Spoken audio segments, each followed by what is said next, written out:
Qual a diferença hoje do governo Lula, né, para a ditadura sanguinária da Venezuela?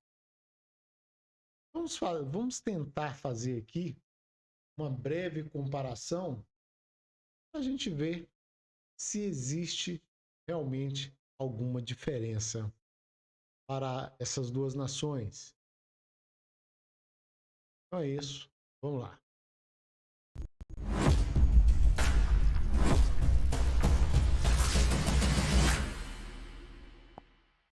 Pois bem, o governo de Hugo Chávez e Maduro, né, nos seus 2 primeiros anos, enfrentou lá um descontentamento enorme da população.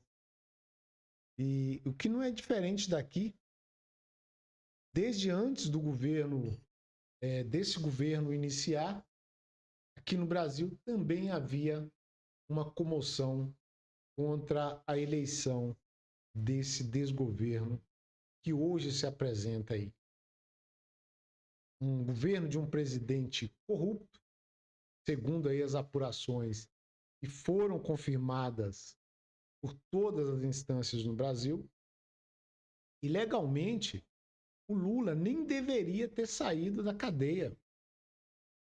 Não deveria ter sido solto por tantos crimes que ele cometeu.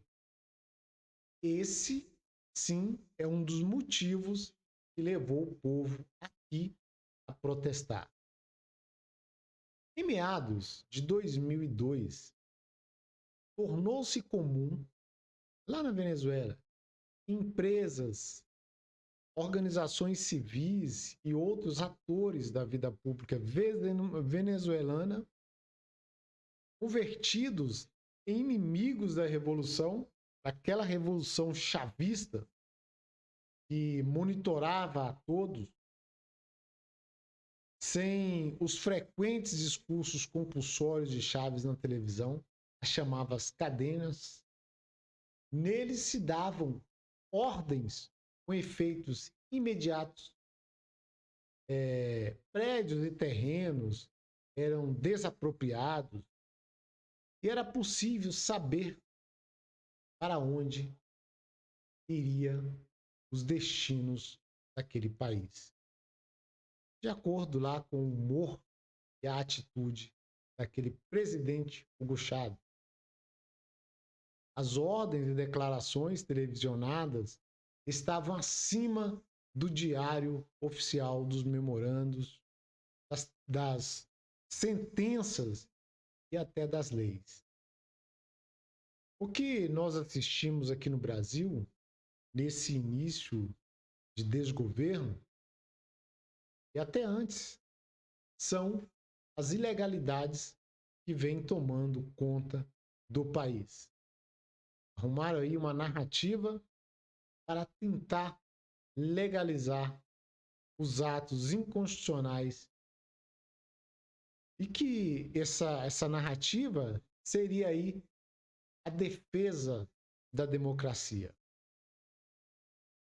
tornando inimigos as pessoas, os políticos, até mesmo autoridades que não coadunam com tais procedimentos levados a efeito no Brasil. Vamos dizer assim. Em 10 de dezembro de 2009, a juíza Maria de Lourdes Afiuni, lá na Venezuela, decidiu cumprir a resolução da ONU, conceder liberdade condicional a um empresário de nome Cadem, pela duração do seu julgamento. Meia hora depois, por ordem do promotor do caso, ela saía de sua corte algemada e com um colete à prova de balas. Você pode dizer por que está me prendendo? Questionou lá ao promotor. E ainda não sei, vou ver. Contestou o promotor e fez suas ligações lá. Olha, Os promotores na Venezuela não têm competência para ordenar prisões a ninguém. Mas aquele promotor, ele conseguiu, através de ligações telefônicas, efetuar a prisão da juíza. E aqui no Brasil, o que nós estamos assistindo acontecer desde o ano passado. E antes a gente se esforçar, né, pensar em alguns atos inconstitucionais. A parlamentar já foi preso por decisão de um ministro do STF por manifestar sua opinião, xingou um ministro lá da corte e depois ele foi condenado a uma pena maior do que a de um assassino, a de um estuprador, a de um traficante. Teve parlamentar que foi cassado também por manifestar sua opinião. E 1.400 pessoas a gente viu neste ano de 2013 serem presas por fazer manifestação em frente a um quartel do Exército. E elas estão sendo julgadas, embaciadas pela Corte de Apelação. Não é nem pela última instância da Justiça brasileira, é pela Corte de Apelação. De forma que essas pessoas, elas não têm mais direito a fazer, a recorrer, né? Seria aí para essa Corte de Apelação. Onde podem ser, essa Corte de Apelação é onde devem ser julgadas apenas quem tem imunidades. Presidentes, deputados, governadores, ministros. Lá na Venezuela, tentaram arrumar um crime para imputar a juíza, mas não conseguiram. Depois, ela foi acusada de ter cometido corrupção espiritual, de acordo com o Ministério Público. A juíza Afiuni, que não se curvou às ilegalidades do regime de Chávez e Maduro, pagou muito caro por isso. Foi condenada a ficar numa prisão onde havia várias pessoas condenadas por ela, e lá ela sofreu vários abusos.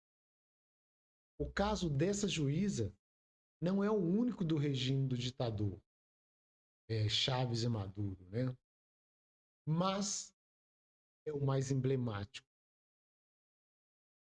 Por isso ele está sendo divulgado aqui amplamente para a mídia nacional e internacional.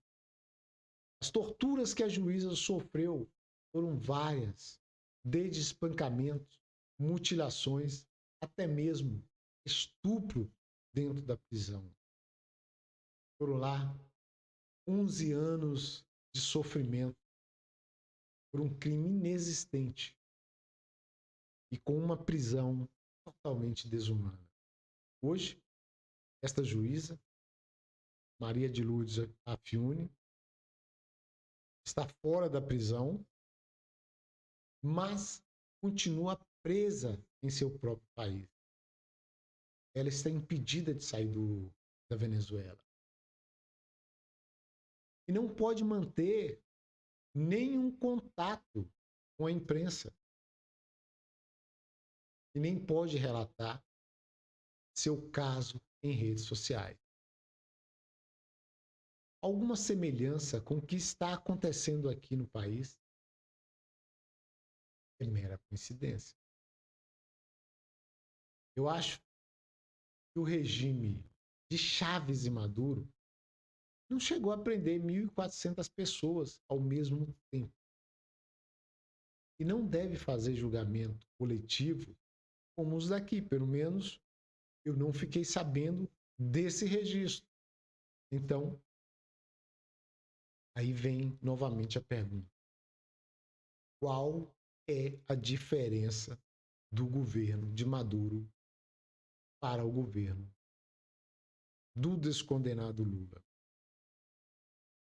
E a imprensa profissional do Brasil? O que ela diz sobre isso? Sobre esses episódios? Sobre o que acontece na Venezuela? Sobre o que está acontecendo no Brasil? E a gente vê hoje o presidente desse país